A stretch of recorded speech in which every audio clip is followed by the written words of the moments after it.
Bonjour à tous. Priorité de droite, stop ou céder le passage, autant de règles bien précises à respecter.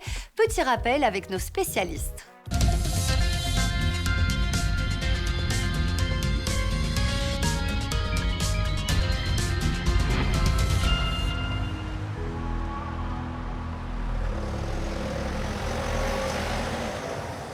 On le voit, le stop est régulièrement mal respecté par les automobilistes. Pourtant, la règle est simple. En présence d'un stop, il faut marquer un arrêt complet avant de redémarrer. Même si cela peut être contraignant, c'est pour de bonnes raisons.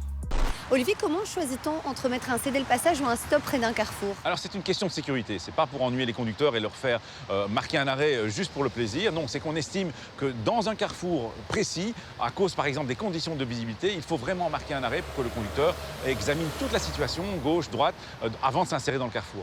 Olivier, parfois on voit qu'il n'y a personne. Pourquoi est-ce qu'on doit malgré tout marquer l'arrêt? Alors souvent aussi, on croit voir qu'il n'y a personne, mais dans un carrefour comme celui-ci par exemple, avec une piste cyclable bidirectionnelle et des maisons qui masquent la vue, le conducteur, s'il veut repérer un cycliste qui vient de la droite à 20 km/h par exemple, c'est autorisé pour un cycliste sur une piste cyclable, il a vraiment intérêt à marquer l'arrêt. Pour ce panneau, céder le passage, pas besoin de marquer l'arrêt complet. Il y a deux règles à retenir, ne pas gêner le passage et ne pas mettre en danger les autres usagers. Pour la priorité de droite, elle s'applique en l'absence de panneau. Parfois, un panneau, c'est vrai, est placé pour annoncer la priorité, mais ce signal n'est pas obligatoire. Particularité, depuis quelques années, le conducteur qui bénéficie de la priorité la garde même s'il s'arrête.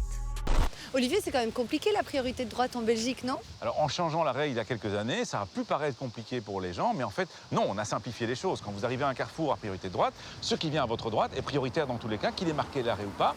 Et en faisant cela, on a tout simplement harmonisé notre pays sur les pays voisins. Et donc c'est en fait une facilité pour les conducteurs belges de savoir que la règle chez nous est la même qu'ailleurs. Pour les cyclistes, deux panneaux ont vu le jour il y a seulement quelques années. Ils leur donnent plus de droits dans la circulation. Camille, ce panneau B22 permet aux cyclistes de franchir le feu rouge. Oui, donc comme vous le voyez, il est facilement reconnaissable, ce triangle sur pointe, le vélo à l'intérieur et la petite flèche. Si ce panneau ne figure pas au carrefour, évidemment, en tant que cycliste, vous vous arrêtez au feu rouge. S'il est là, vous pouvez tourner à droite, mais en cédant le passage si jamais un autre conducteur ou piéton, etc., croise votre route et a la priorité. Il y a une variante de ce panneau qui est le B23, avec une flèche tout droit, qui vous permet donc en tant que cycliste de continuer tout droit après le feu rouge.